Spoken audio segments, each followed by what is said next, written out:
Epic Gamer 4 here with another video.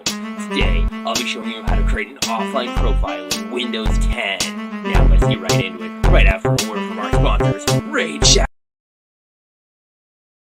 Why? Well, that was unexpected. You know, every time I see that, the more and more I can see the familial resemblance. Yeah, it's true. He's my clone. So, it's Wednesday. It is another episode of the Mattriarchy. We are, as per usual, joined on this Wednesday by Metal and Cartoonicus and Sonic. So, Sonic, how are you doing today? Well, that sums it up. That would be, Yeah. I have no idea. Yeah. Oh, I thought you were asking, Sonic how he was doing today, Yeah. which I think, he's always chill. Yeah, that's so. Yeah, so there you have it. There is our ad-libbed, totally last minute, totally not planned for opening. There you have it, go folks.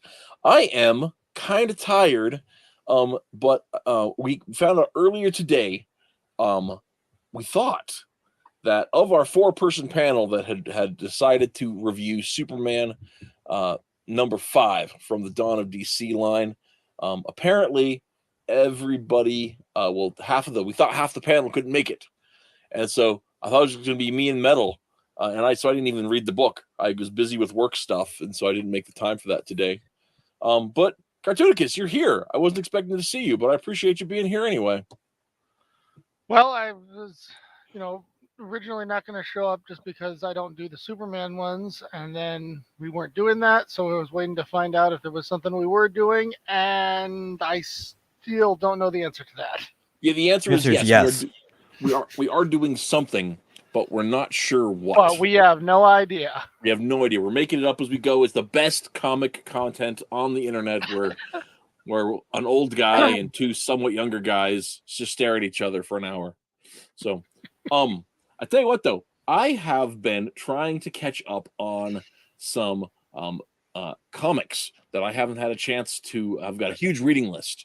And one of those that kind of pushed itself ahead of my reading list was Metal is showing it up there in his thumbnail. It's the Bodacious Bikini Babes Battle Babes Bodacious of Brita Bikini Bay. Battle Bay of British Yes. Bay, yes. British Bay. Are you sure this wasn't written by Frank Miller? Absolutely. Yeah. No, I can smell the fingerprints of the Metal all over that thing. If you look really closely, you might be able to see the fingerprints too, because I'm not sure all of them got bleached out in the digitization process. Nice. So tell us, pitch us on the Bodacious Bikini Battle Babes of British Bay, so that everybody else out there could have a chance to experience it for themselves. Oh, okay. I mean, it's really, really quick to experience too. It's a 16-page comic that reads really quickly. It's done before you know it, because it's definitely very manga-esque.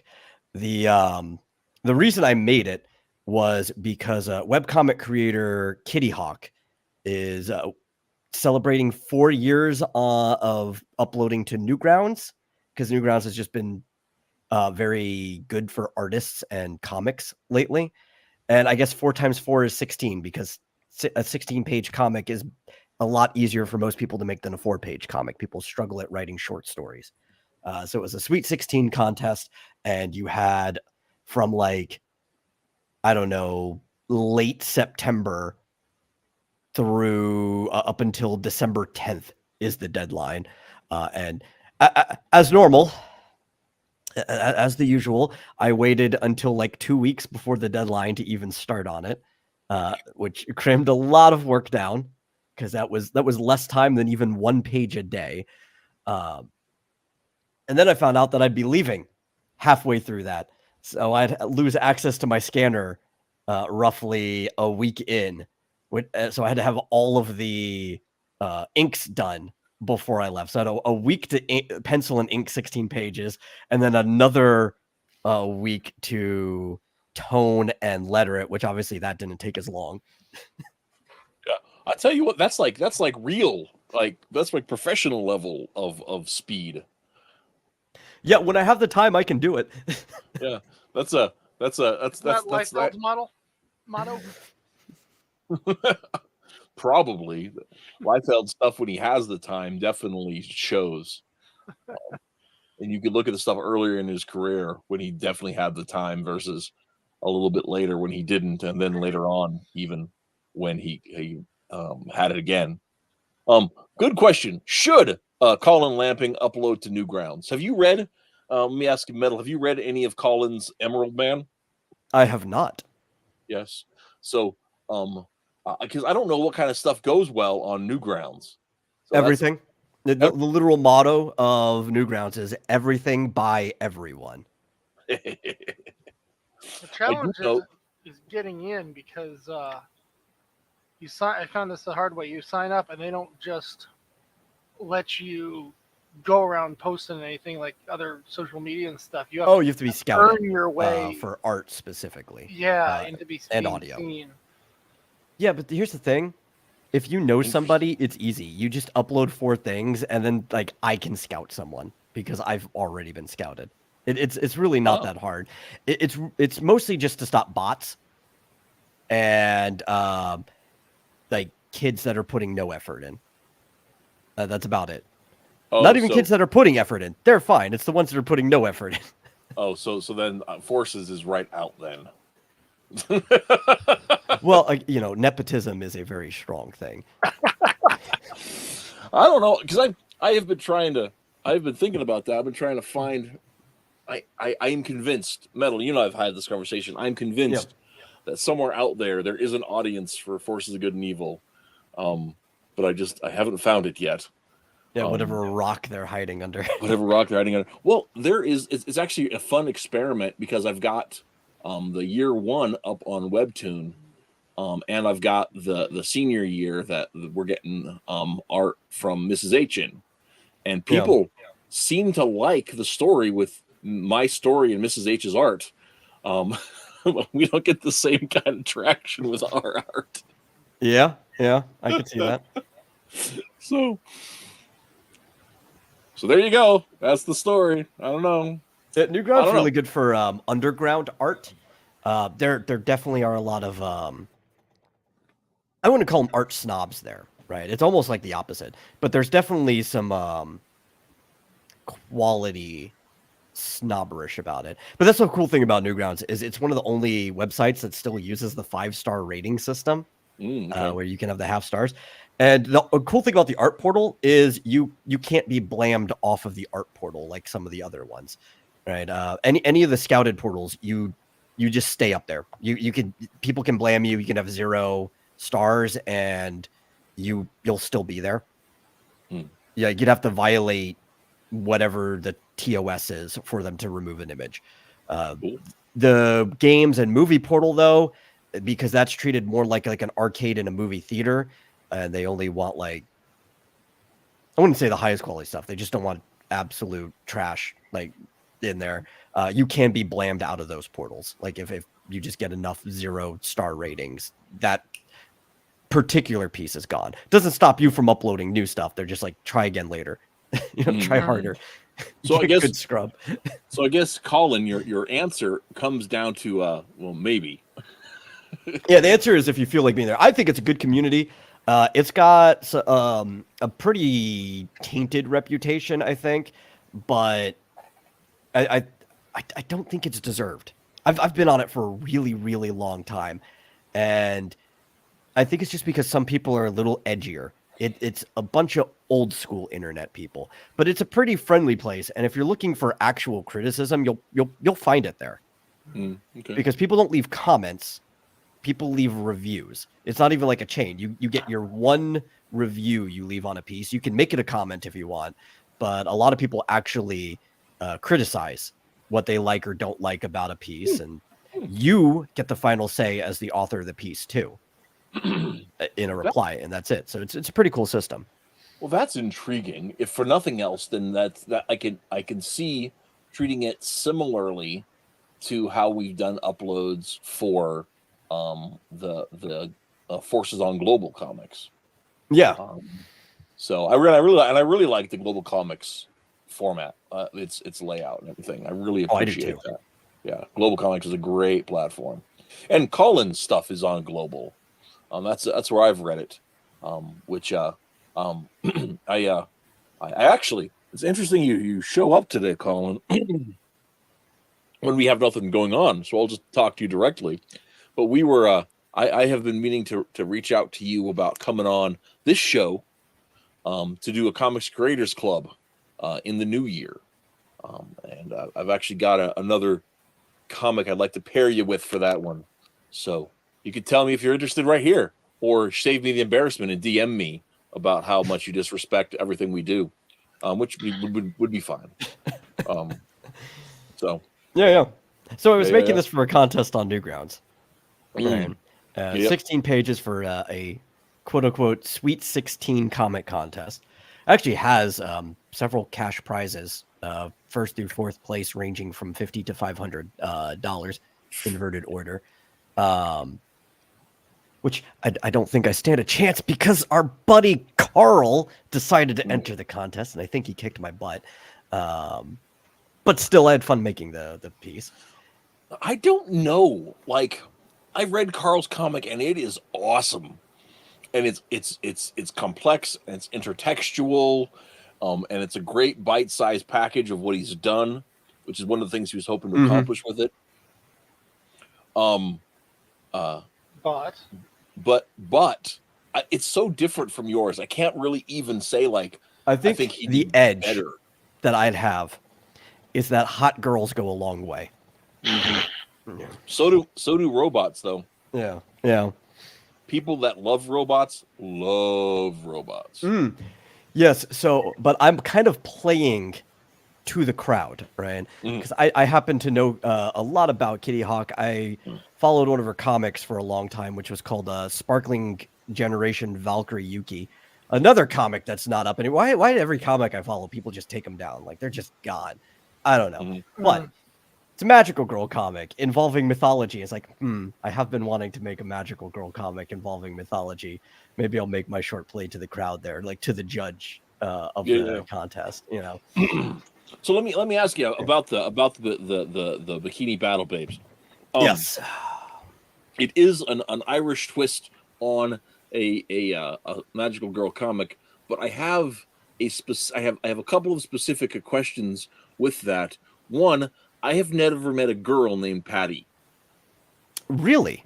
Yes. So there are girls named Patty, right? Yeah, okay. So like Patty as we have that's short for Padraig, right? Yes. And which is like Patrick, but right, Irish, which is right? Yeah, it is, but it isn't. So there's Padraig, right, which is a diminutive of Padraig, and a lot of times it kind of means little Padraig, which is almost you would use for a little boy, but also sometimes for girl, it is kind of the equivalent of Patricia. Okay. Yeah. Yeah, because like Padraig is it's homophonic with Patrick, but it's not quite the same. No, it's kind of there's a lot of Irish names that are they use the term Anglophones, right? Where the Irish already had a name. Here's an Anglicanized name that is like the same sound as the Irish name. Right. Just like my name, if you were to actually put it into Irish, there is a Thomas, right? Which is like an T-O, there's like an accent over M-A-S. And that already existed. And it's like, well, that's basically just the same name as Thomas. Like, they're the same exact name. Why not just, congrue them together? Right. So, but anyway, yeah. So I'd not seen a girl named Patty before. So, and I had not ever heard as a feminine. So that was, and of course Patricia is feminine, but it's not the same. Yeah. There's not an exact, but there are girls who are named Padraigan instead. Well, and I gotta say, one of my pet peeves is how many American girls are named Rhys, right? Yeah. Because Rhys is a it's a masculine name, and it has been for like almost 3,000 years. And it probably means prince. So well, that's like king when you hear probably a girl means named, king or prince. So it's weird to have a girl named actually, king. if you want to But- look more contextually, it probably means rugged prince. Yeah, that's true. Well, have you ever heard of a girl named Michaela, Mackenzie? Oh yeah, Anything with Mackenzie's. Mick, and of course Mackenzie Mick basically means son of. Yeah. Yeah. Mackenzie's fascinating too because Mackenzie is Anglophone Scottish.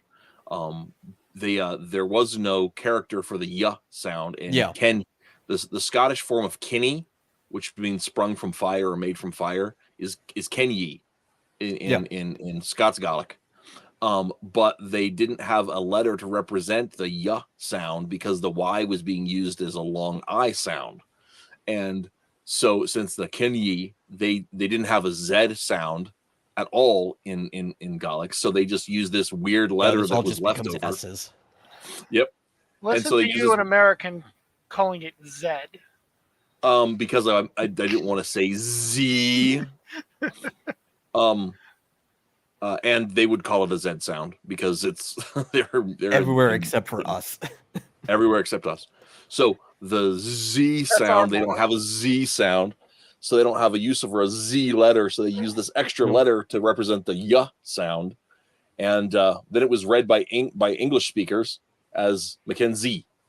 Yeah, and it's even funnier too, is that it became a given name when it's traditionally a surname, and it's even spelt the same way that the surname is. Like that doesn't look like a given name. Why are you calling your kid that? Yeah. Well, we do that a lot actually, because we'll take, say, a character in history called like Leonardo da Vinci. Da Vinci means of or from Vinci. He was from the town of Vinci. That's how a lot of surnames came from. We go and call him Da Vinci. Yep. No, his name is Leonardo, right? Yeah. Yeah. So surnames kind of started as titles, right? That's where most of them came from. At least most of Europe. You can even most of like say the different like Gaelic and Celtic ones where we talk son of that's literally where it came from. It started as a title and then it kind of became like a clan or family honorific. Right. Another one I was just thinking. Well, and it depends on how the clans formed too, because like clans in the South, like in Britain and Brittany, didn't form the same way as the Gaelic clans in Scotland and Ireland, and then they weren't preserved the same way either. So. Okay, so we have interrupt quick. Stephen Kirkpatrick says, I don't even know the origin of my name. Well, Stephen is Greek, regardless of how it's spelled. It's a Greek phoneme. Kirkpatrick is Irish, and it means the Church of Patrick. So Kirk is the Anglo-Irish or Anglo-Scottish word for church, and it's a transliterated as church or Kirk. And Patrick is Patrick, so it's the Church of Patrick. So that's different languages into a name, and more than one because Kirk church didn't came from Latin before it was transliterated into the Gaelic languages. So I realized this just a couple days. It's still also the Latin spelling of Patrick and not like the Irish either. So yep. So here's the thing. Saint Nicholas was Greek, right? Yes. The name Klaus, shortened for Nicholas, is Germanic or Norse. Yes. Yeah, we get Santa Claus. The term from, Santa, meaning saint, is Latin Hispanic. Yep. How in the world did we develop the name Santa Claus? No. So again, he was just saying that's not how it Santa happened. Claus, right? Santa Claus. If you bring it back into the Romantic, that's when it becomes, or Sinterklaas becomes Santa Claus, right? So you're taking a name that's already a single language, and then that's how you would say it if you brought it back into a Romantic tongue. Yeah. So Saint Nicholas, right? That phoneme Saint Nicholas was mutated through Dutch as Sinterklaas, right? And so the Klaus sounding was totally coincidental to Sinterklaas. And so Sinterklaas went from Holland to New York, and from New York back into English, and broken up into Santa Claus. But that still didn't explain why we went Latin with it at the last second. It was just coincidental, because like probably because English has so much Latin based in it. I don't feel like, I mean, like we have names all over the U.S. Somebody knows. Santa something, Santa Cruz, right? Santa Fe, but they're always something that has been passed down from us from the people who originally named it that.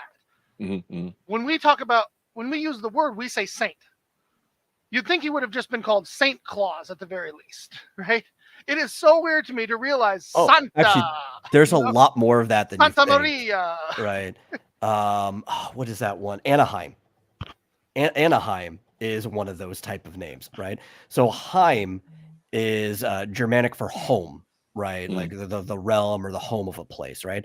But the Anna from Anaheim in Anaheim, California, comes from the Santa Ana River nearby, and it was this combination because a group of German people had immigrated to that area, and they were right off of a river that already had a name. So you have this like really Spanish Hispanic name for a river, then become this Germanic name. So you have there you go. Anaheim. That is funny. So Neo says that he pronounces his first name Stefan, and I am culturally insensitive. So there you have it. Here we are talking about. Well, that's like what we're talking called about with the name. Anglicization. Stephen would be. So actually, this came up with my story, right? Or something similar to it, because you were talking about how there's a lot of like Latin in English, which is true. Yes. Actually, at this point, it's almost like a third or more Latin. You can hardly call it a purely Germanic language anymore. Oh yeah, right. But between in Latin my from note, the church and Latin from the French. Yeah. In my note, and somebody complained about this, but I don't think they understood what I was talking about because I am technically correct. I put a note on there. Let's actually pull up the page so I can read exactly what I put, to be fair. Underneath the original Newgrounds post for this. Where is it? Here it is. I wrote, in note number 3, it's not my fault if you can't read Ogham or understand Gaelic, right? Now, a guy responded, I think he's actually Irish.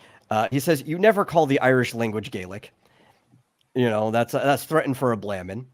That'd be like calling English Germanic. And I had to respond to this because I don't think he understood what I was saying. Because there are 2 parts in the story where there is some type of dialect that came from the old Gaelic. One is modern Irish, and I was not talking about the Irish that Patty was saying when she says her move, like how people in manga say their signature move names.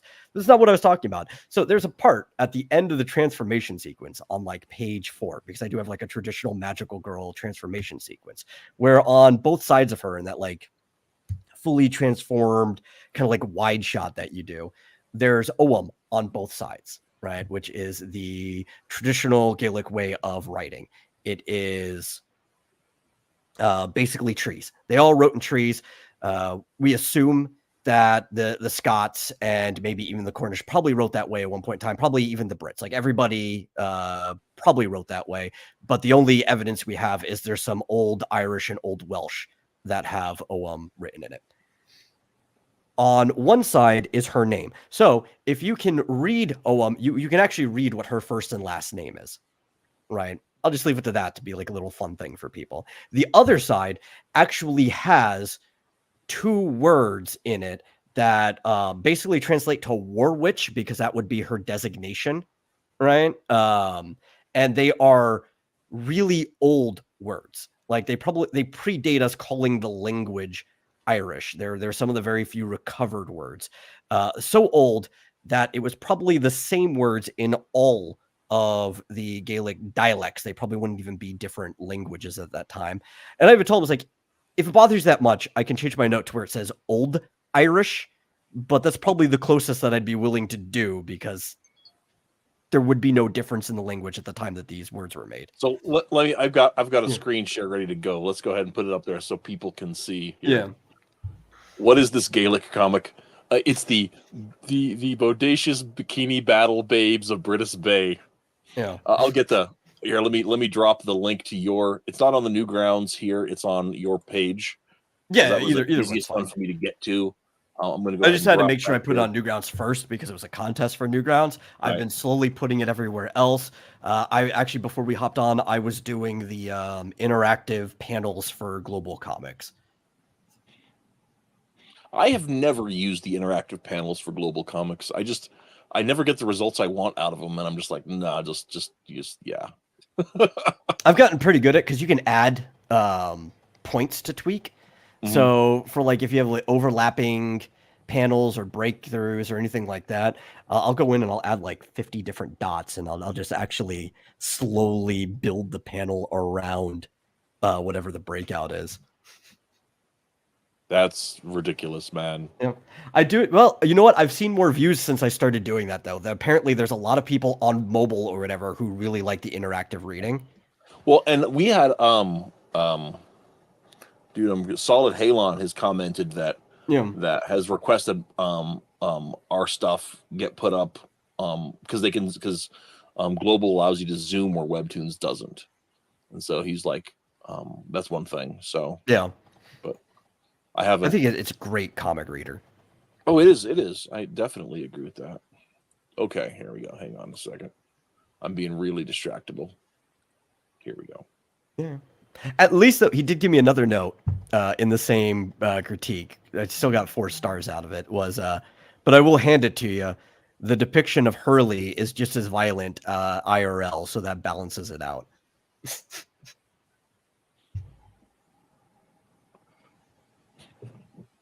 Colin says Yeah. the biggest issue with Webtoon is the scroll format. I hate it. I did hate it at first. I don't know. I kind of like it.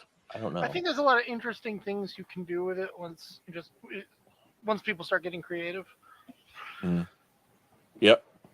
Yeah. Yep. But yeah, there's a depiction of how Ogham is written. It spelt in English like Ogham, but it's pronounced Ogham. And they're hippies, right? That's the Gaelic people, all the Celts. They're tree hugging hippies. If you look at the myths and everything. Or hobbits. Yeah, right. So they're all trees. They wrote in trees. And basically how a sentence starts, they write from the bottom up, from left to right. And you've got like this little caret bracket at the bottom. Yeah, you write upwards and you keep going. And then once they don't write in sentences, you write in lines, basically, right? So once a line is done, or the equivalent of like a sentence or statement, you would have another bracket close it. So on the left side is her name. On the right side is the old Gaelic that Irish and all the other languages come from. And they were often carved into corners of like fence posts. Yeah. And so the line that you'd see is actually that is the corner, and you look at the corner and so you could read it. And it was transcribed like this on flat scrolls and stuff, and not always in lines. I've seen it transcribed into spirals. I've seen it transcribed into borders around that, and around art pieces. Yeah, I've seen it. Another way they used to do is they would take like wooden planks, like different types of signposts or whatever, and they would just have it carved straight into wooden planks. You get a small piece of wood. You could even carve a message to be delivered to somebody before they started using paper. The paper thing was really introduced by the Romans. I guess the Celts never thought of developing something like paper before that. It's like we could just carve it into bark. Why do we care? Yep. Well, and then there were probably reasons too. I know other more temporary material. I think if you live in a swamp, something like paper is just a very inefficient thing to have around. Well, and I think the other part of it is like we know from the very little that was captured from the classical era of Druidic studies, how much memorization was prized, and writing is a great tool for learning to memorize, but it's a crutch if memory is the point. I think carving is an even better tool, because if you take all the time to carve something, it's just going to get carved into your head as well. Right. Yep. But I mean, that's what I'm saying. So like, if you've got something that's temporary that you're learning on, and so then once you've written it all out, then and once you have it in your memory, you have the rhyming, you have the hundreds of thousands of lines of poems figured out, then you don't need a written mark, because you're just going to pass that on to the next student. So what does this say? My personal theory is that I think that there was more literacy in ancient Britain and Ireland than we know today, but they didn't keep track of it. Right. But because the kind of things that are written about are place names and property like values and like just trade goods, things that and it's mundane things that are listed that we do have in writing. So anytime I've went over like what old words have survived from like the oldest version of the language, one of the reasons it's so limited is because while they didn't think how they were storing their information was disposable, wood carvings don't really last long over time. So most of it, like if something was carved into stone, which they would do as well, especially once people got to castle building, stone carvings kept, or headstones mostly were the things they kept around. So a lot of the language of the words that were on tombs.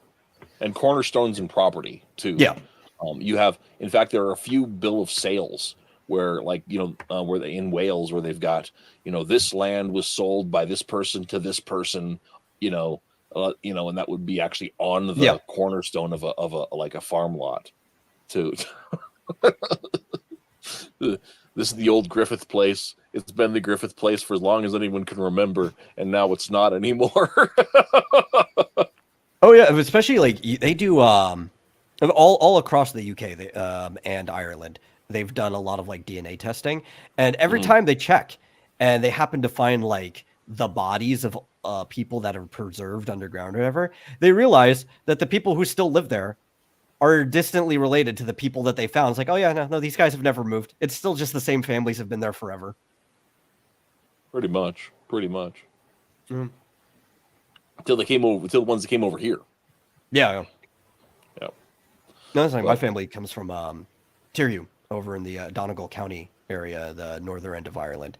Not in Northern Ireland, Ireland proper, but northern end.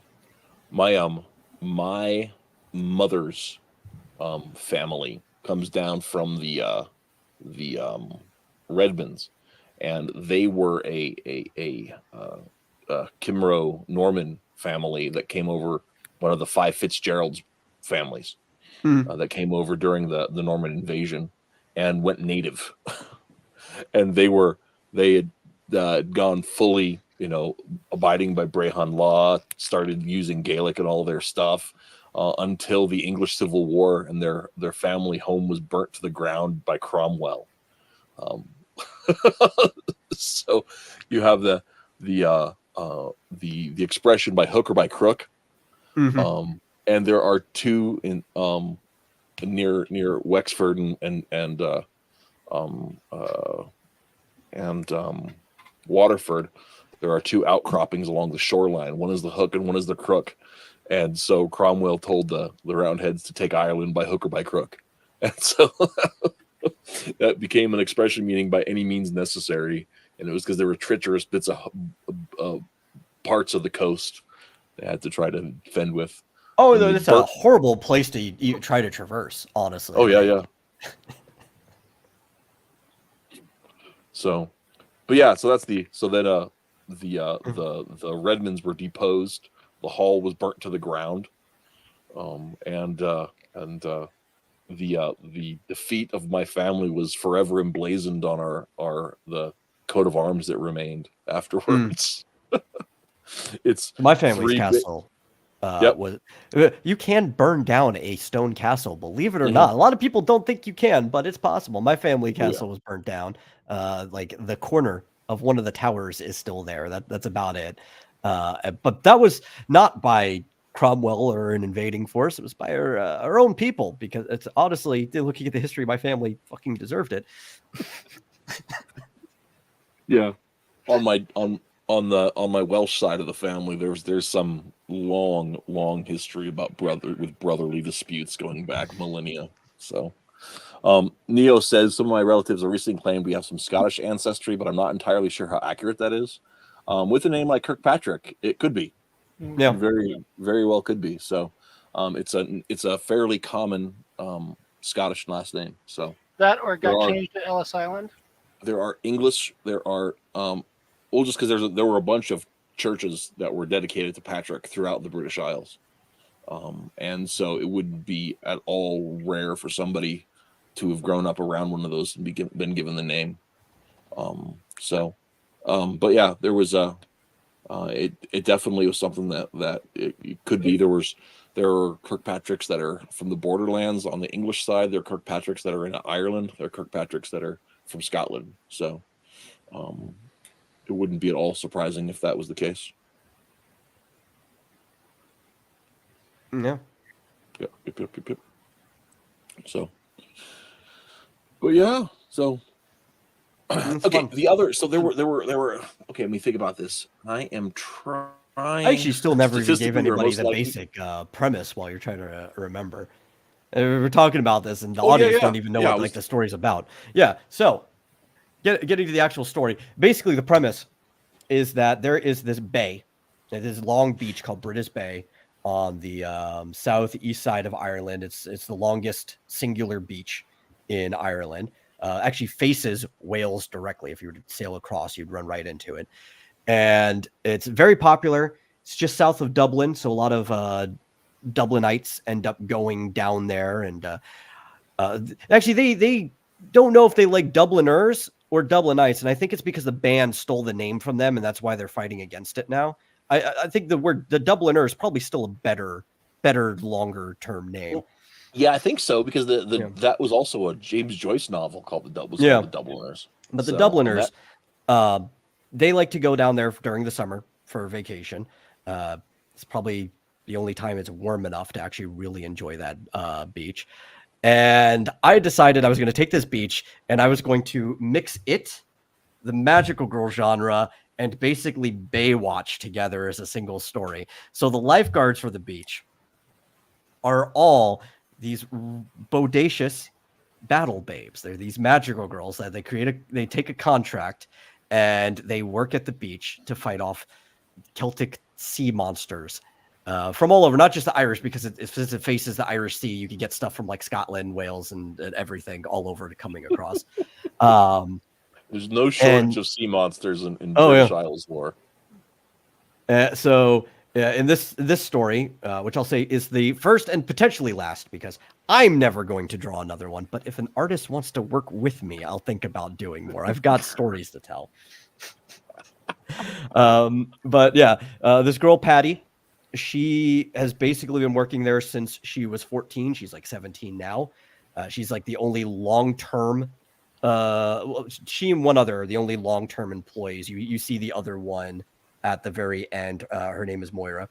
And Moira is similar, the same grade. She started working there the year after Patty. They're friends. But everybody else who basically works there are interns, temps. They're people who they go to college in Dublin. They come down here for the summer, and they really want to pad their resume. And it looks really, really nice on your resume if you happen to survive the summer.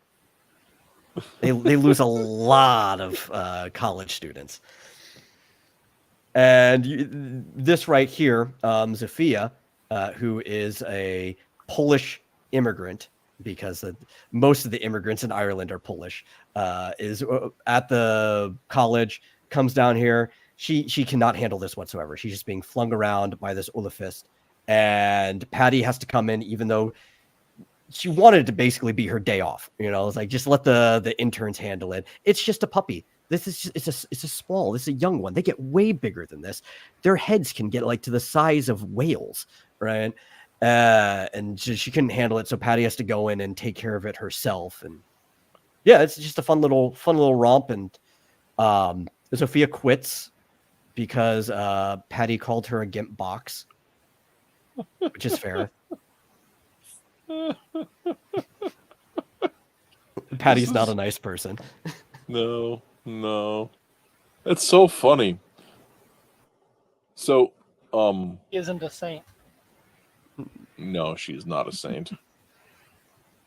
So, yeah, this is freaking hilarious. Oh, I drew there's a Verderic at the end. He is basically how there's magical girls always need like a familiar or something. He's the one that basically handles the contracts. They don't know where he gets his authority from. He's just the one that they talk to. So this is His Charlie. name is Wheelin, Brian. That's so funny. So what was the inspiration for pulling the magical girl clean across the world into this setting? Well, I don't know. I've just always liked the magical girl genre. I threw it into a couple different things. Like I haven't put out one, but the first comic I was going to do was going to be the Outstanding Jackrabbit, which is also like it's a mix between a speedster and magical girl story. I just think magical girls are fun, and I was having a conversation with a few different people, some comics people background, and one of the things that a lot of a lot of people complain about in these circles is that there's a lot of books that get popular just because they've got sexy women in it, which I think is a stupid thing to complain about. And I said, you know what? Someday I'm going to double down on that. And I just started stringing together a title randomly. It didn't have the British Bay part. I just started saying, I'm going to make a book called The Bodacious Bikini Battle Babe someday. And they're like, why? Oh, just to spite you. So I've stuck on that part of the idea for a while. And I figured, okay, if they're going to be bodacious bikini battle babes, they're probably going to have to be magical girls. I think that's like the best way for that to work. And then I was thinking, like, what would be an interesting environment to throw some magical girls in? And since like the Celtic and Gaelic myths are all centered around like druids and magic and fairies and stuff like that, that would be a great place to put a magical girl story. So it just kind of all started thematically falling together on its own. It's sounding like the origin of Teenage Mutant Ninja Turtles. Yeah. And so then another part that I remember too is that there is a beach called British Bay in Ireland. I'm like, oh, that gives me 2 more B's for the alliteration. I have to do it there. That's hilarious.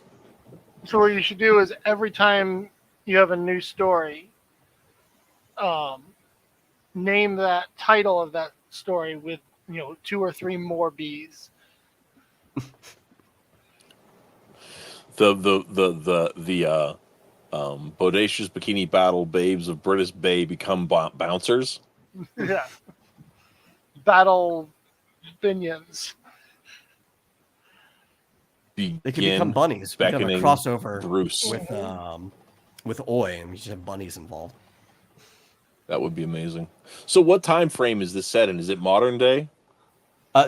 Sure. Yeah. It canonically takes place in the world of X Dynamis Chaos, which if I don't specifically put the year in the comic, it means I don't necessarily want you to know the year unless you figure it out. Right, okay. That's fair. I feel like it has the feel of early Dragon Ball. It definitely seems more modern, just based on the nature of the attire and the all that kind of stuff. Some of the subtextual things. Modern meaning within like the last 50 years, but I'm just saying it just feels like late 80s, early 90s cartoon. Like it needs to be this throwback to a retro time period. Well, I could tell you that the outfit that Patty is wearing at the very beginning in that first page is contemporary. It's popular in Ireland, but that type of clothes have been popular in Ireland for like the last 15 to 20 years. So that just gives you a time frame. It's probably not going anywhere either because it's fashionable and functional. Exactly. I'm new. I don't know what I'm doing. I don't know that I got that before.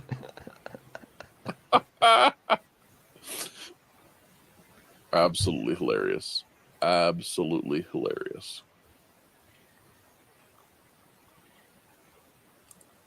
So, anyways, this was one comic that I read, and it's so funny because it fell right on the heels of looking at Oi last week, which of course is set in the Iron Age, and in Ireland as well.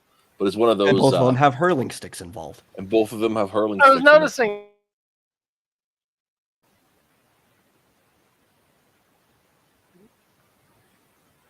Yeah. And is it the hurling stick that gives her the strength to fight this thing, or is she just strong? No, that's the contract. The hurling stick is just like her weapon of affinity. You know, like Okay. that's what her weapon of choice that she likes. I thought I'd make it even funnier. I'd make it like a almost Buster Sword sized hurling stick. That'd make it just more of like a beating club. I thought that'd be fun. Mm-hmm. Mm-hmm. So the funny thing is, you've got them doing the whole magical girl transformation thing, obviously for obvious reasons. But I can't help thinking about how beaches used to have those changing buildings or changing stations. Oh, like the tents and stuff. Yeah. Yeah, and then I think of Superman changing in a telephone booth. I would not be surprised if you go back, you will probably find an issue where Superman runs into one of those changing tents, or as Clark, Fair and enough. then comes out as Superman. Like that had to have happened sometime. Yeah, Fair that sounds likely. Sounds likely. So, but it's actually is like I was saying, the kind of funny thing is, I have, not in overt ways, yet, but I've wanted to move, the Celtic lore into, and I have in places, into the subtext of superhero comics for years. And I got to play around a little bit of that with the Forces story, Panic at the Ren Fair. Yeah. But it's funny, in the last 6 months, probably, I'm seeing a lot of other people draw from that well. And it's we'll probably, it's 2 years to 6 months. But several people, and one of those is Colin, who's been in the chat with his Emerald Man, which I've read the first 2 issues of, and I enjoy. I need to finish the series up. And also this little piece of yours, plus the stuff that Daniel's got going on with Oi, Tales of Bardic Fury, which isn't really a superhero book per se, but he definitely deals with the element of heroics in a cross genre style.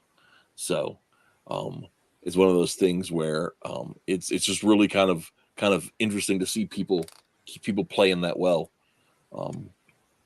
Yeah, and this I would definitely say 100% a superhero. But people always complain about like, oh, Japan doesn't really do superheroes. It's like, that's not true. They just, maybe up until recently where they started doing some callbacks, but they did that back in like the 60s too and stuff, because they've always been influenced by our stuff and vice versa. They've always done superheroes, right? Especially like the whole Sentai and even the whole Magical Girl as too. Magical Girls are just 100% they're a type of superhero book. Right. They even have like costumes and quick changes and all kinds of things. Sentai. Love interest, secret identity. Super Sentai is just superheroes too. So yeah. It's just Super like, Sentai. Any Senshi book, Mahou, the Pretty Guardians tends to be the actual translation of the genre. So for Irish superheroes, why not just look into Finn McCool and Cucullin? I mean, you could, but they've also already been done. Like, I would like to take those ideas and just do something that hasn't been done. Yeah, for the way I've always looked at that is those are historical tales, right? So, in fact, if you go over on our Global Comics, our Ideal Comics Global Comics page, we have a story called a character called Finn McCool in a story called Rebound, and he's not the original Finn McCool. He's Yeah. just a kid who happens to have the same name. And it takes place in the 1970s within our universe, but the story from the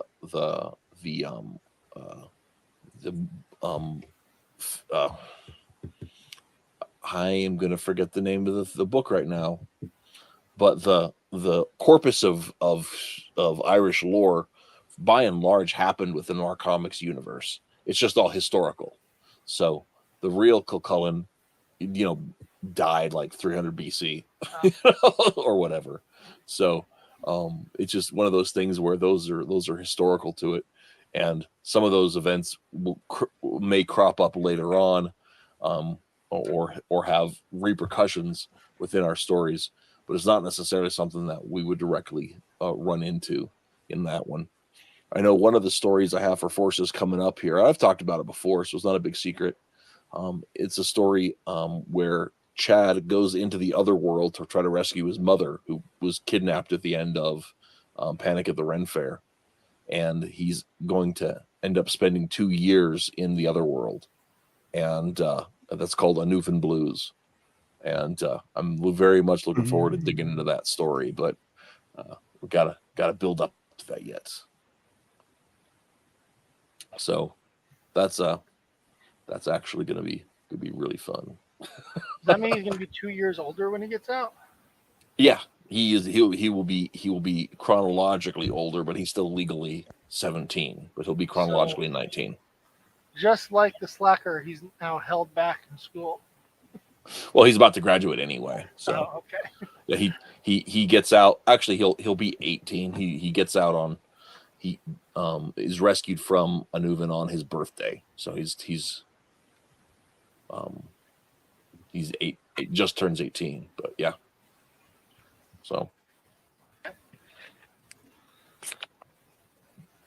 Oh yeah, like when you're writing something, all of the lore for that world just starts building in your head. Even if you're only doing something as short as like I did here, it just starts filling because you're working off of stuff and your brain starts like, I need the backstory, right? So one of the characters who only shows up like a single panel, but she's talking on the last page, Moira. The reason she joined Patty, because Patty, her mom had this job before her, and that's why she picked it up. Moira joins though because she heard that if you did this job, the local like pubs would overlook the underage drinking. This is Ireland. Is there such thing as underage? Yes. drinking? Yes. Yeah, there is. Yeah. They've actually What had age 4? 16. No, it's 18. Oh, they moved It's been up bumped to up 18. to 18. Yeah. That's right. That's right. And they're only It was 17, and they've been doing it for a couple years. So like she joined it specifically so they'd overlook the drinking laws, because like, I mean, let's be real. If you're saving the area from sea monsters every single day, do you really think they're gonna not let you drink just because you're a couple years under? Right. So, but yeah, it's been I really enjoyed the series. So, I would definitely be interested in reading more, but I understand, you got to pick your battles with all that kind of stuff. Oh, I've got so many things I'm behind on anyway. Like, I should not have even have made this, but like, I started thinking about it. It's like with the contest, I was like, I do really want to write this, and it's a short story. It's only 16 pages. It won't take that long to make. And then I eventually just convinced myself into doing something that I really should not have spent the time doing. So you are Rob Liefeld.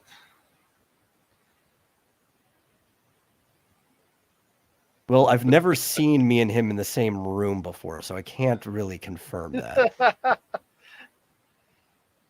was good, actually. So. Yeah, 7. It was for a contest over on Newgrounds called the Sweet 16 contest. So,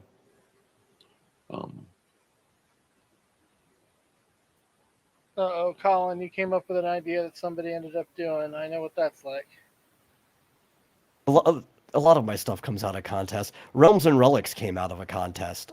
And I was just like, whatever. If I don't win, which I didn't, I still have a story. So then I ended up having like a near 50-page one-shot from it. And like, okay, I'll continue that as a webcomic because I don't have enough on my plate as it is. Yeah. Yeah. Well, and that's one of those things where I don't know. I've can't forget what I was going to say. Never mind. Moving on. So the other one I did read was also Carl's little barrel shell mini comic entitled Caduceus, and it was super fun action in that one. And for those of you who aren't aware, Caduceus is it's the staff of Mercury, Hermes, the winged staff entwined by two snakes, symbol of commerce that gets mistaken as the symbol of medicine, which makes me laugh. Anyway, in the world of barrel shell, there are these they're basically like rubber arm style Gundams,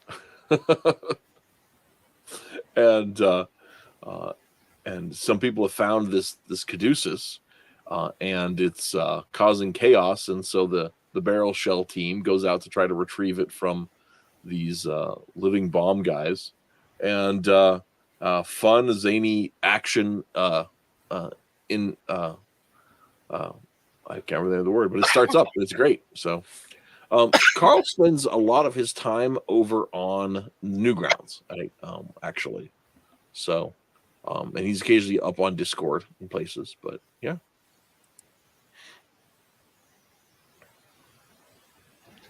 So there may be a reason why that is confused with the symbol for medicine, actually.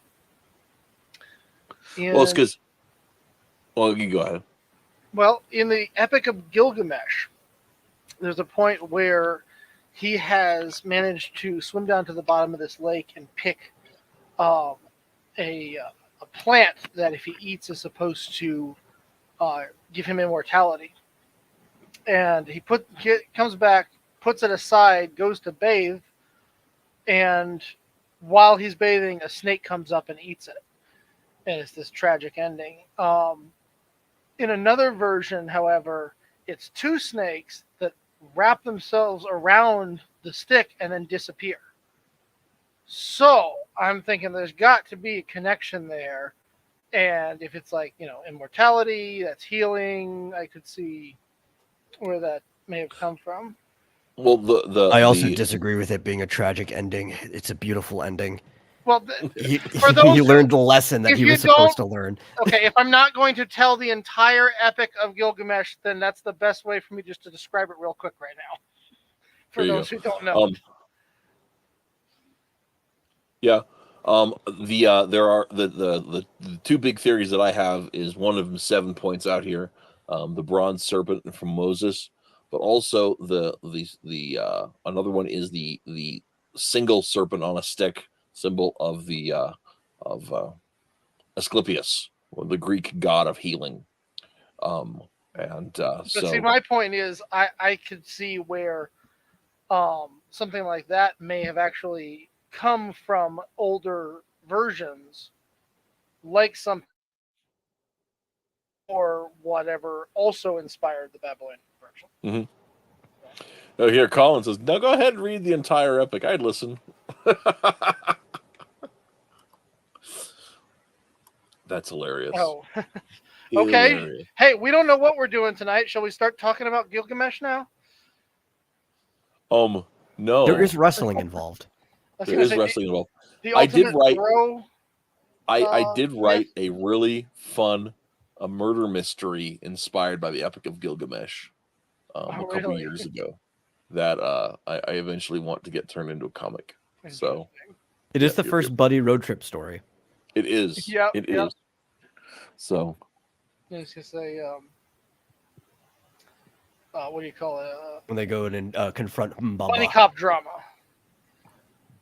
So, a little story about snakes. My father grew up in the high plain prairie of Wyoming, and he is terrified, absolutely terrified of snakes, because we have a lot of rattlers. I'm in Nebraska, but I'm not far. I'm only about an hour and a half from where he grew up, over in Wyoming. Shawnee is the territory where he grew up in. Anyway, my father is absolutely terrified of snakes, specifically rattlers, but the only good snake is a dead snake, my dad always said. To be fair, anybody should probably be terrified of a rattler. Oh yes, they're ill-tempered. They are sneaky and very poisonous.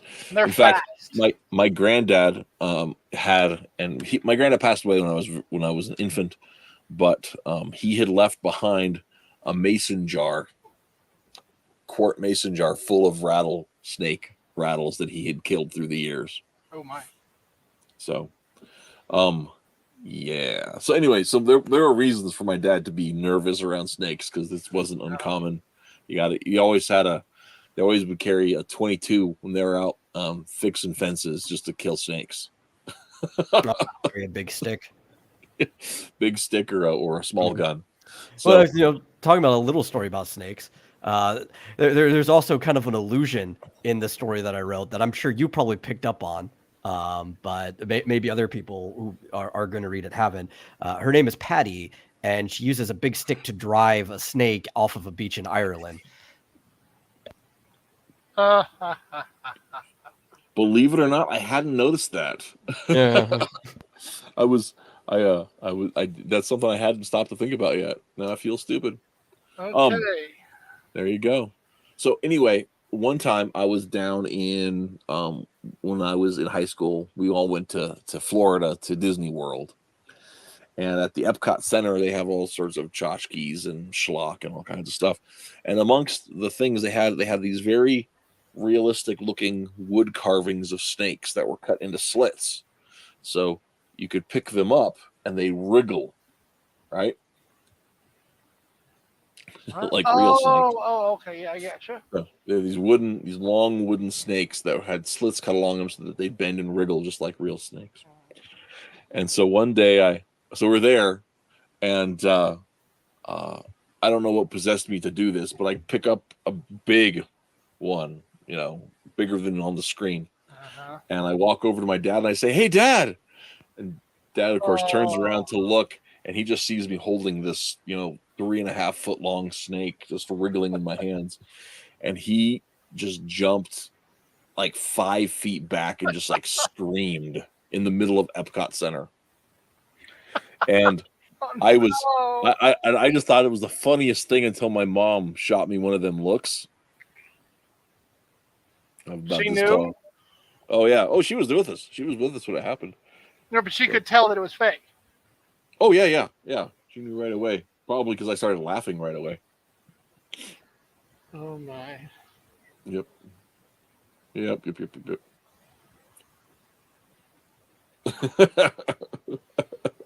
Colin Lamping. Fake snake. One time I played the tabletop version of Oregon Trail.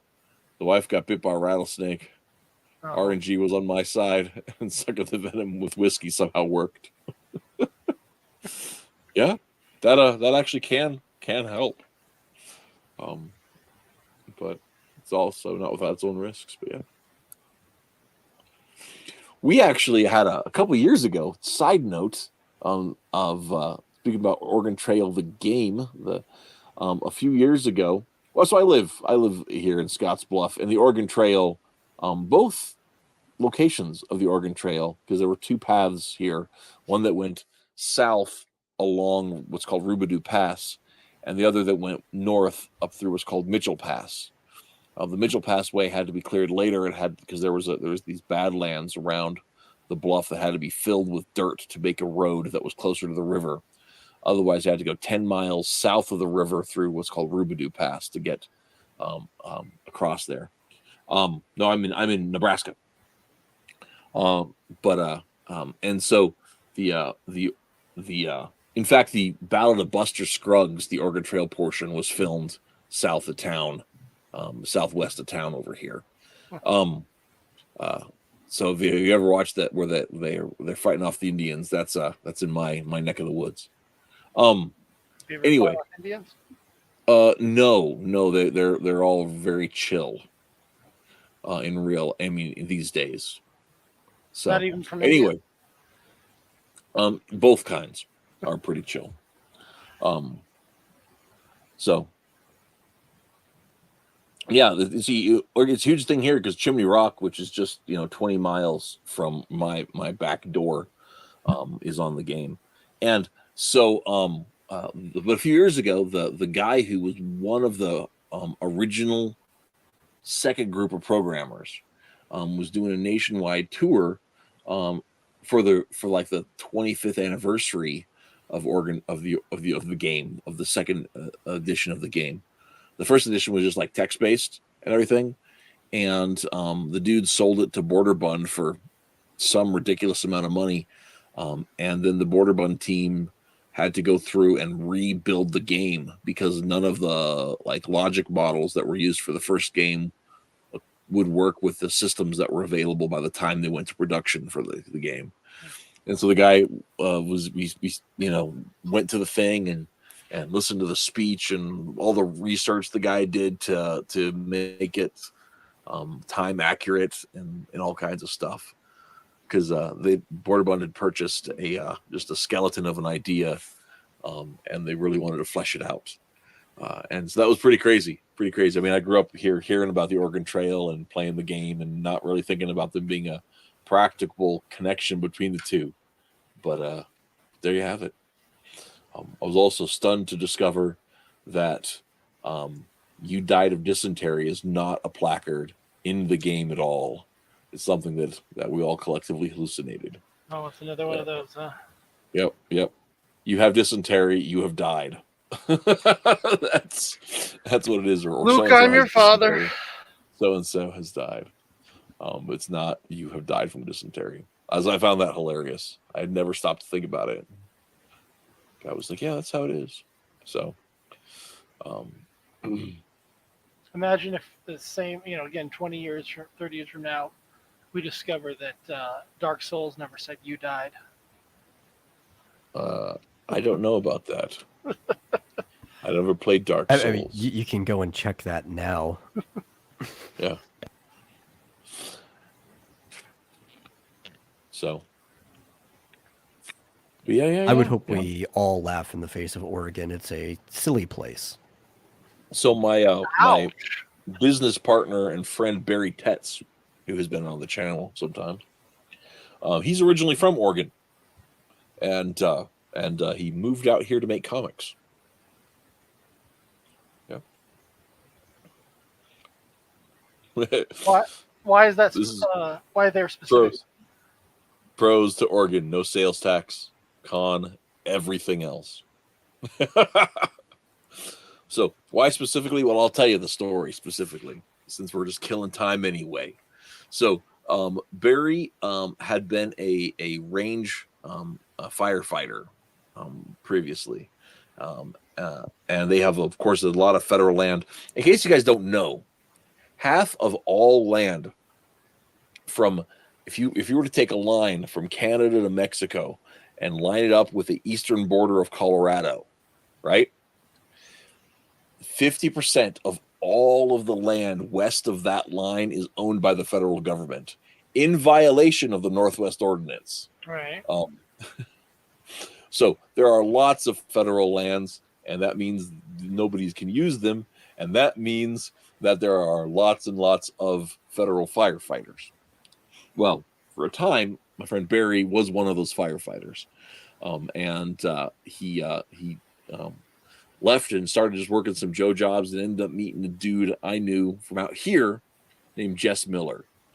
And Jess and his wife had moved out to Oregon to live nearby her family, and he met Barry working at this Joe job out there.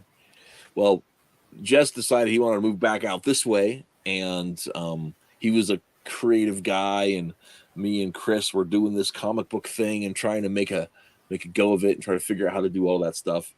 And Barry decided he was sick of Oregon, and so he wanted to figure out how to get out from there, and wanted to make comics. And said, since we were doing it, he said, that's it, I'm going out there, meet those guys. And so we all met at the Country Kitchen, and he was like, "Oh, you guys make comics?" And I said, "Yeah." He's like, "Can I make comics with you?"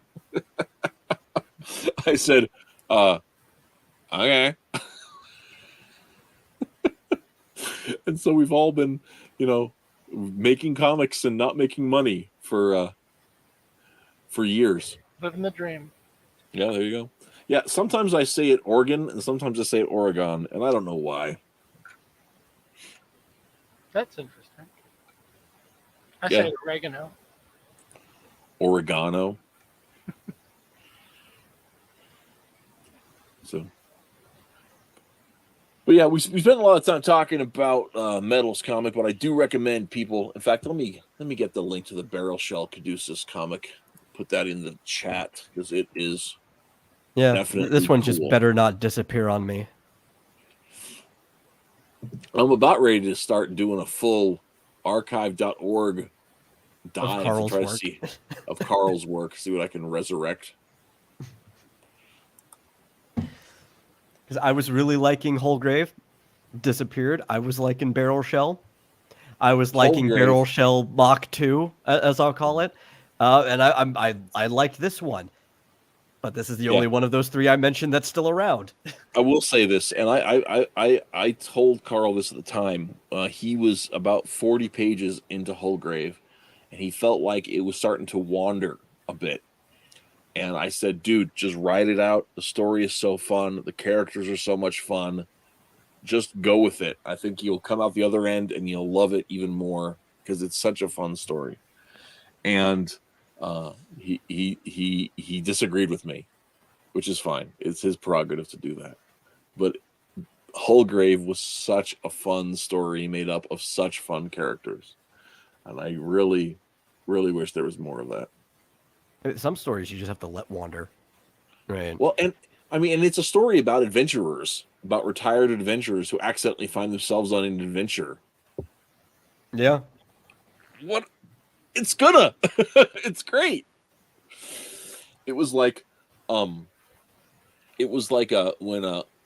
there were so Matt Krotz for his Curie Volume 2, people were complaining that it was a slow moving chapter as these three outcasts are wandering through the Sahara Desert. I was like, I think it just accentuates all the themes. Yeah. I think it's perfect. I don't think you can do it better. He was like, I don't know, people wanted more action. And I'm like, people are stupid, dude. It's not like you made them wander for 40 years. Yeah. 40 pages, sure. Yeah. There's probably 40 pages of wandering in that book. I think it was like 80 pages altogether, so there's probably 40 pages of wandering in that book. But yeah, I don't know. I felt it was appropriate. Yeah. Well, I mean, people better get used to that, right? Because the first Realms and Relics was a pretty tight story because it was the introduction, and they were going to get to the first relic right away. Yep. It's going to be basically nothing but wandering from here on out. Mm-hmm. Hey, how's it going? Matt laughs in the face of action. I mean, I think it depends on the story, like how you're going to have that in there. I had when I was working with, I don't know if she's still in here or not, but I've been working with Star Storyteller on the reworking of Force of Reason to Believe, which hopefully we'll have out next summer. It'll be really exciting. But with it, we have part of why we reworked the first chapter was because it was both too, like, there wasn't enough action and there was too much action. Again, it's a slice of life story, right? So we jumped to the conflict too quick, but also everything around that, like dragging the plot down. So we reworked the first 2 chapters, probably 3 chapters specifically, to let us get to know the characters more, so that when we introduce the big plot elements that push it forward, it's got some more gravitas to it. So so it was both too much and not enough action, so to speak. But you guys are gonna love that story when it's done. I'm just telling you. The best slice of life story set in a superhero universe ever. Probably not. Best slice of life story set in a superhero universe. Mm-hmm. Trying to think of what other slice of life stories set in a superhero universe there are. DC Comics And did you'd better not bring up Trouble. No. Well, that would count. I will brain you. Well, there was Gotham Knights by oh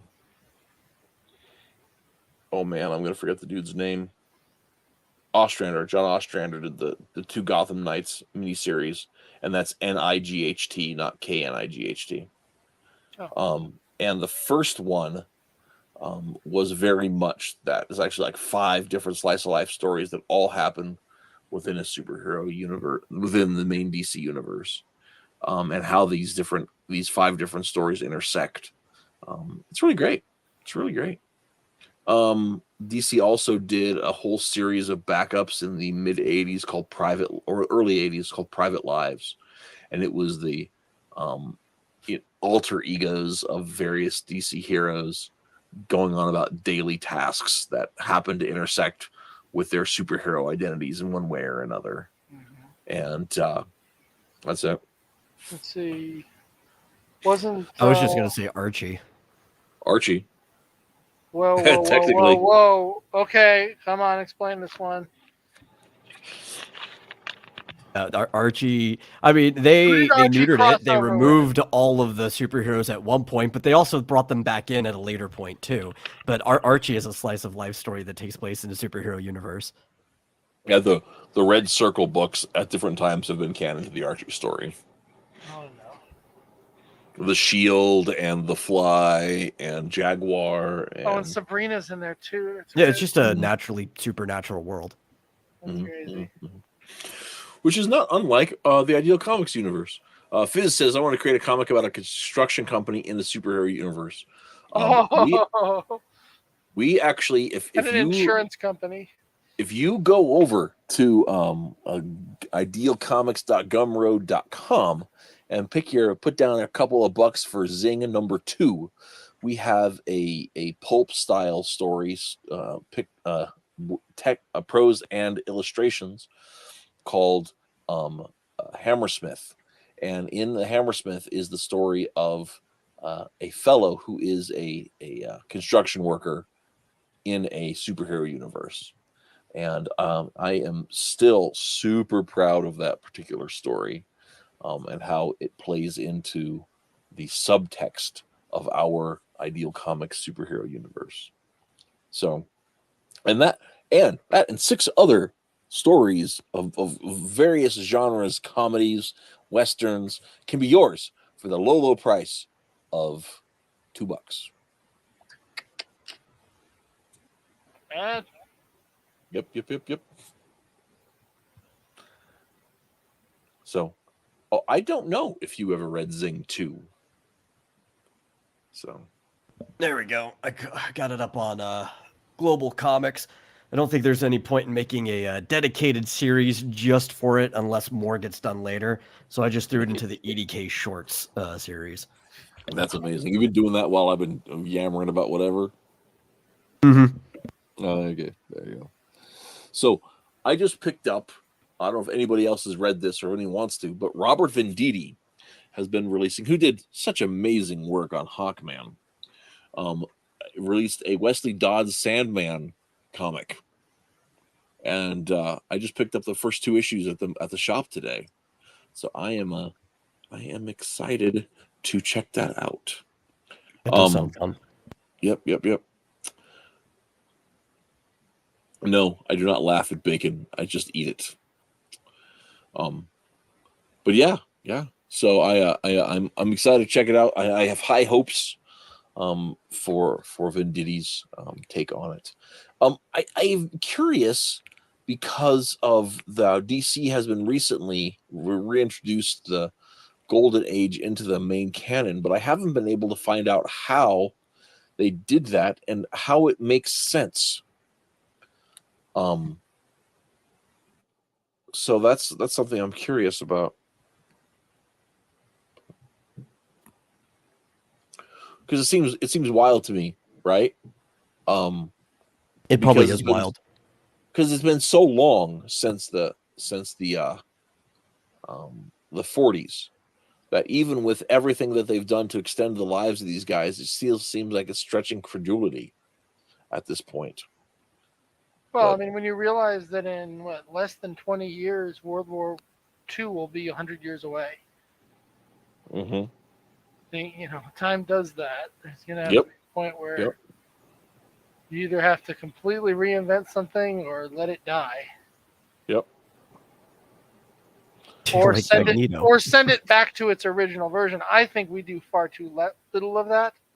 I would totally be up for seeing a lot of these superheroes just revamped into, something very similar to what they originally looked like when they first came out. Well, I think that's like one of the things I really, really enjoyed about going to see Godzilla, because I watched -1. And the best part about it is that it took place back in the time that it was supposed to take place. It was a period piece, like if you were watching the original Godzilla. And I think about that with all these different characters. One of the things I really liked about the first Captain America movie is that it was an actual Captain America movie that took place in the time that it should have taken place. Yeah, I love that. I think more like if we just keep superheroes in their own time, I mean, with the way that you stretch time, there's endless number of stories that you could tell with a single superhero within 5-year span.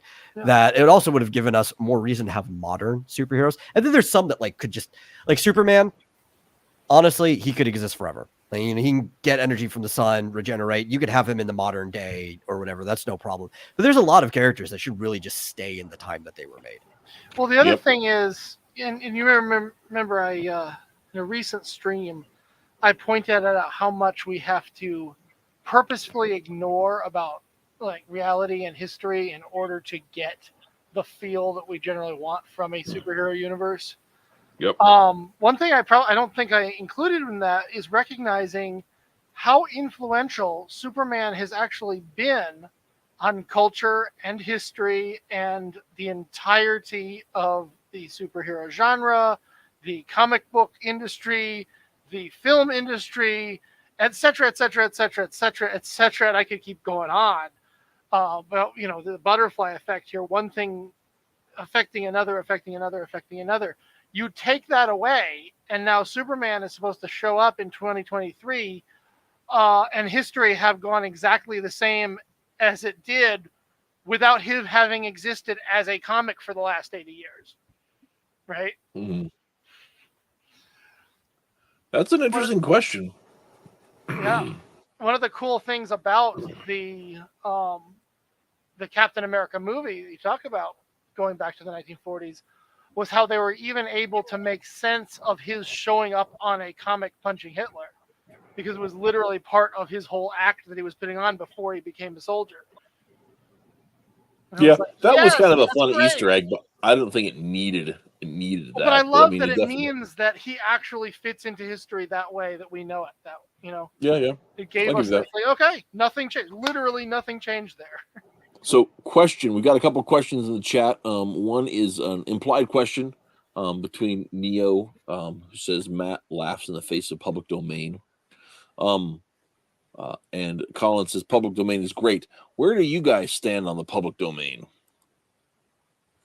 Got a lot of mixed opinions. What do you mean about it? Do you think it's a good thing that public domain exists? Are you in favor of public domain? I'm in favor of property rights. I think it should belong to the estate forever, with the addendum that I think things can only belong to individuals. I don't think you should be able to sell it off to companies or anything like I that. will totally get You behind you may on be that an part. individual, but if there's no estate left, then things can slide into the public domain. So, I kind of lean toward that all intellectual property rights cease within a reasonable time after the death of the creator. I don't think like the idea that the Green Hornet is owned by Green Hornet Incorporated forever. I appreciate that the family has found a way to hang on to it, but but like, I mean, realistically, like the family of George Trendle, 4 generations later, why do they still have a creative say in how it's being handled or mishandled or whatever? That doesn't That's make why sense. I think it has to go to an individual, right? Mhm. Especially when you're talking about like we have to treat an idea as a singular object. The entirety of a family can't own an idea. Only an individual would be able to have that property. So And you would think that you're looking at you have to like the designate an way heir. Christopher Tolkien became this sole, Yeah. and then when once Christopher dies, are you saying that he cannot transfer that ownership to anyone else? It simply becomes the property of the world. Possibly. I mean, I think you should be able to continue to have heirs, but you'd have to keep designating it, right? Even if it's not yours directly. Like, I don't know, you could designate it to a next of kin or whatever. I would say have as many heirs as you want. However, the time period needs to still be connected to the original creator. Yeah, that makes sense. In case you're looking at Chris Tolkien becomes the heir of the Middle Earth, and then dies in a horrible flaming car wreck the week after Tolkien himself passed away, then maybe as something else that would make sense. And none of this corporations getting to own a copyright. Well, and I Let would agree with alone that. buying it Corporations, away from somebody. the frustrating part of that is corporations exist to be legal persons. So I think that was a mistake from the beginning. Well, no, that's the only way they can operate. The corporations have to be legal persons. The questions are so many problems have arisen because of it. Right, but yeah, but so there is a distinction. They're legal persons, but they're not individuals. So there are different legal standards. And if something is designated to only an individual, you couldn't give it to a corporation. You could only give it to, say, like the person running a corporation or so on and so forth. They would have to keep putting it on. I'm totally okay with that. Yeah, because I mean, for example, the corporation is a legal person, but that doesn't mean it has the rights of a citizen because it can't be a citizen. So yeah, an understanding of citizenship rights can offset that the same way that like Google doesn't have freedom of speech if that freedom of speech inhibits anybody else's freedom of speech because they're not citizens, where we are. So our freedom to those our rights to those founding principles should be superior to the rights that are held by Google, for example. And that's one of those things is they're legal persons, but they're not citizens, and so they're some modern jurisprudence neglects that differencing. But anyway, like so it comes down to like for the other side. For me, I think that intellectual property is a sketchy thing anyway, because the fact that like it can't be stolen, right? So yeah, you read a Popeye comic and your brain creates a copy of that Popeye comic and you now have that within your person, right?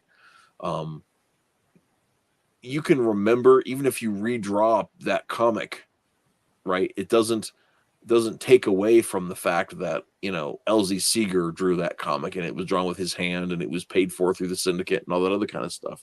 Your possession of the memory, regardless of how pristine the memory is of the comic, doesn't detract anything from it. So I don't see that there's a difference between.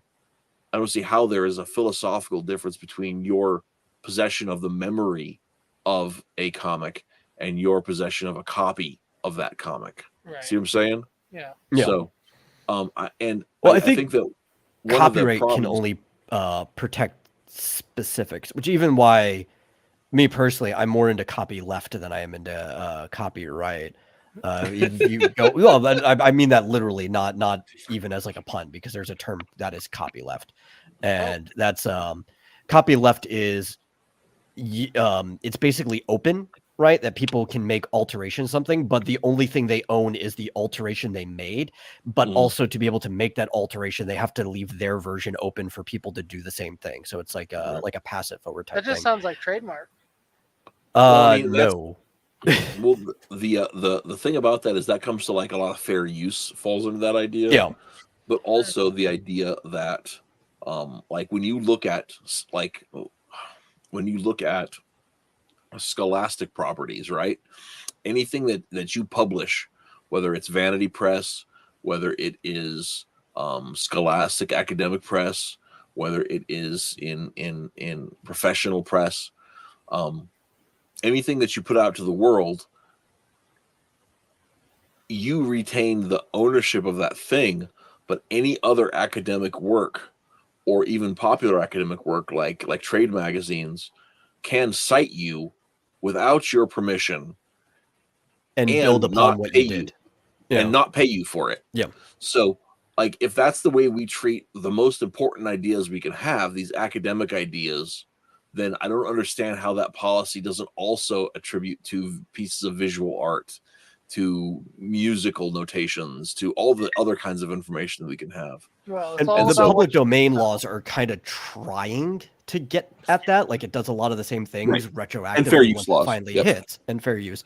But copyleft comes with certain protections that those don't necessarily do. And I think it's just a overall better way of like dodging out the middleman of having copyright until something becomes. Well, and this is one of the things I want to have Matt Krotz on again to talk about this very issue in light of the idea of American superhero comics representing at least some of the major functions of a modern mythology, and how does corporate ownership work into it?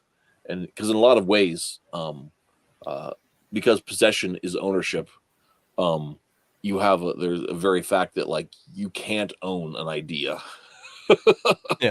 because it can be possessed by an infinite number of people. And so in some real ways, Warner Brothers has never owned Batman. Well, how can you even define an idea? Exactly. It becomes, we're into the realm of the metaphysical at this point. Different.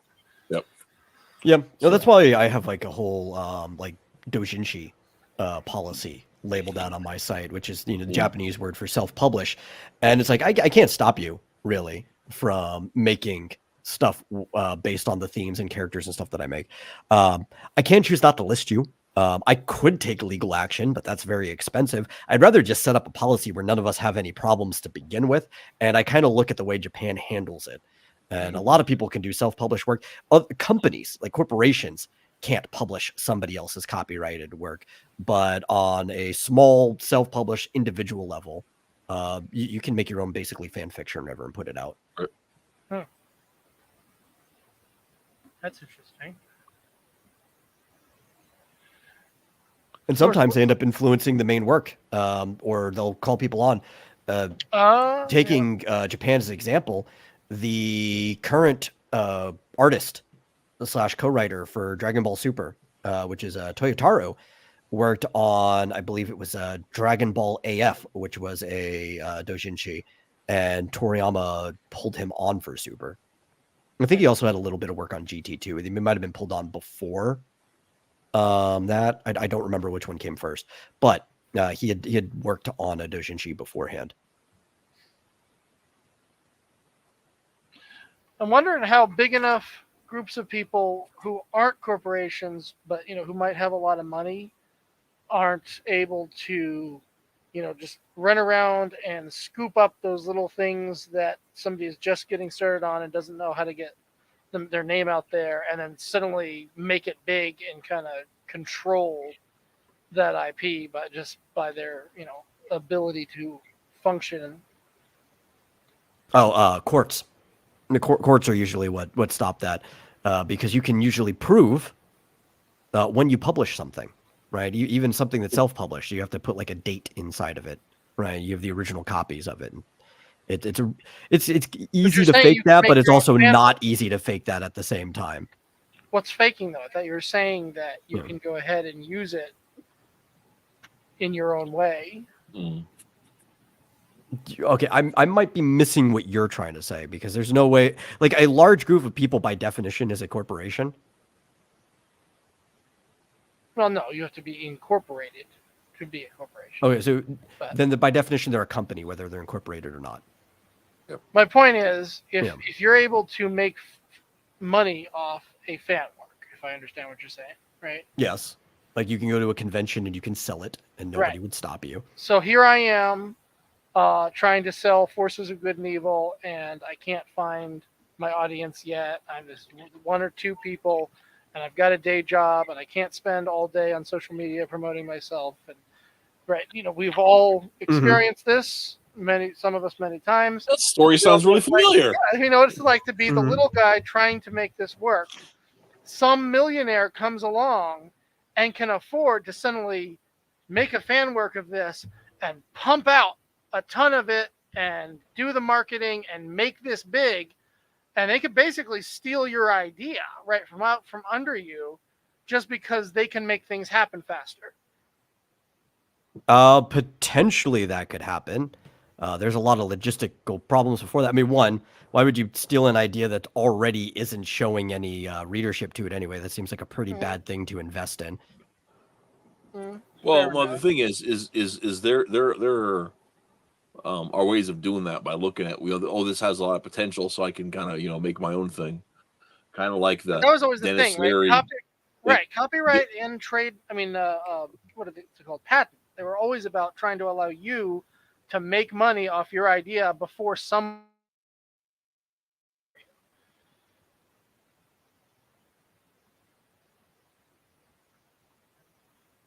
Did he die? Yeah, Or he is that cut me? out. Oh, sorry. What was the last thing you heard? Some. I just think say it try again, was the last word I heard. That was it patent and copyright? Well, I also didn't We're go into supposed like to all be- the details. There's also like a market cap on how much that you can make and stuff too. Oh, okay. Right. There's copyright protections in Japan. It's not like they just go out there. If you're making like $1 million off of something, you're not going to be protected. Mm-hmm. Okay. So we do have something. Fizz in the chat says Warner Brothers certainly can own ideas. Did you see what they did with the Nemesis system? Dude, I don't even know what that is. Nemesis system. I feel like I've don't heard know. it. I think he's talking about in the Shadow of War, like Lord of the Rings games, I think. If I'm thinking of the same thing, there's a system in the game, Shadow of Mordor, and there was a follow-up that was like Shadow of War, I think was the name of it, where the character can like have a nemesis created in the game, like an AI that will come back, and you have to deal with it and stuff. And you can even build up that person by killing off his lieutenants until he's like the general of the army and everything. That might be what he's talking about. Yeah, I don't know. Yeah. That sounds like a fun dynamic, but I don't know. Play the game.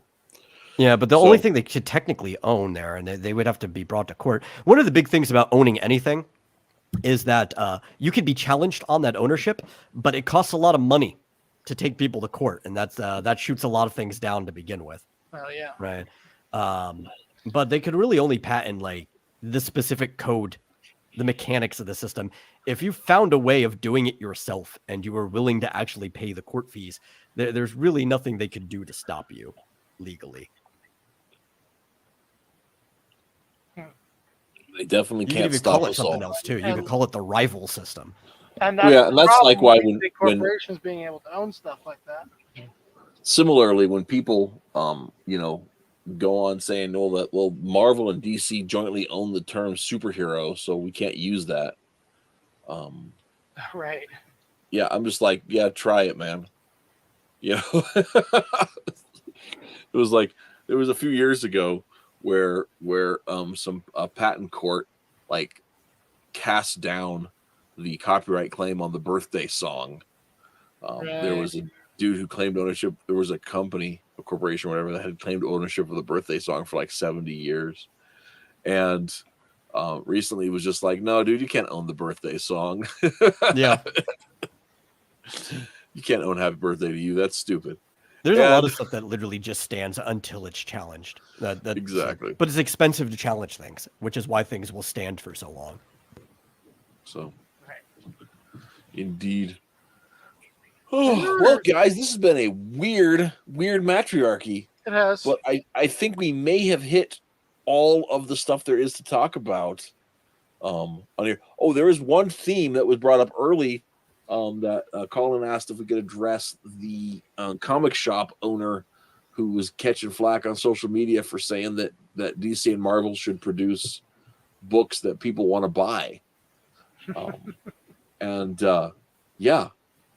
Dude's right. And anybody who disagrees, there's some sort of commie. So yeah. I was just watching he was interviewed by Mark Miller. I was watching that right before we hopped onto the show. It was that dude too. Yeah. It was crazy because I was seeing that clip was actually from 2021 and caught like no heat anywhere. It just sat in the ether for 2 years. I'm just like, well, that's so weird. Yeah, it was which he's actually kind of been talking on this side a little bit for a while now, but it was very refreshing to hear Miller just say that the guy was entirely right. It's like, oh yeah, the sales aren't wrong. Sales can't be wrong, right? Mm-hmm. It's what people actually want. And he seemed like a nice guy who just wanted his store to do well and people to get comics, and people clearly just aren't buying the things that they're putting out. But one of the reasons he liked Miller so much is like his private works have been flying off the shelves. Everybody buys the Miller World stuff, which I like that stuff. I think I've always said I prefer when he's working on his own stuff and not playing in somebody else's sandbox that he just doesn't fit in. Yeah, I've never really liked Miller's stuff, but I haven't read a lot of his own things. I've got a few issues here and there, and I've just never been really impressed. You're talking about Mark or Frank? Mark, yeah. Frank Miller, I really enjoy the stuff of his I've read. I couldn't help thinking though, which are all the basics. I'm a very basic bitch Frank Miller reader. So, well, guys, like talking about he shouldn't be playing in other people's sandboxes where he doesn't belong. I was thinking like that totally fits for both of them. Mm-hmm. Yeah. I mean, I don't know. I think Frank, he has the ability to actually try to understand what came before him when he attacks stuff. Because you even think like a lot of his best Batman stuff was trying to put years in between what happened before him and what he was writing, like physically, like putting a time gap to make his version of Bruce make more sense. Mm-hmm. Well, and also that you look at like both Dark Knight Returns and Batman Year One, which are both ridiculously good stories. They are in part because of Frank's vision, but also because of the like hands-on editing. They're guided by people that cared about those characters, and specifically intended for them to have an impact within the corpus, and that's something that you don't necessarily always get in the world where the editor doesn't always bring forward. So Frank Miller is like Jim Carrey. He's fine as long as you have a director who's willing to reel him in when it's necessary. Yes, and I think that's most creatives. Yeah, I think so. That's one of the reasons I was very pro Comics Code, but we don't need to go down that road today. So, but let's go ahead and call that the show. Next week we are doing my favorite Green Lantern comic, and which I'm looking forward to. Getting started on the reading on there. That's the one I'm not going to be able to make. Yes, I believe that's the case. Hopefully, Twitless will be back at 100% next week. Hutch is going to be here for sure. And myself and Metal, I think that's the whole of everybody for next week. And, possibly. I don't know how things are going. Tentatively, I'll be there. Tentatively, you'll be there. All right. Well, hopefully it's not just me and Hutch then. It won't be nearly as interesting if we're just talking about each other's Green Lantern books. So we'll see how that shakes out. And until next time, get out there and read some comics. And check out the couple we talked about today. Carls and medals, and I'll put a link in the chat to my Gumroad for Ideal Comics Gumroad. Go out there and show us some love, man. We got a whole universe waiting for you. And we will talk to you all next time around. And if you don't come back next week, Merry Christmas to you and yours, just in case. But we'll see you all. We'll see you all down the road. So bye. Stay tuned.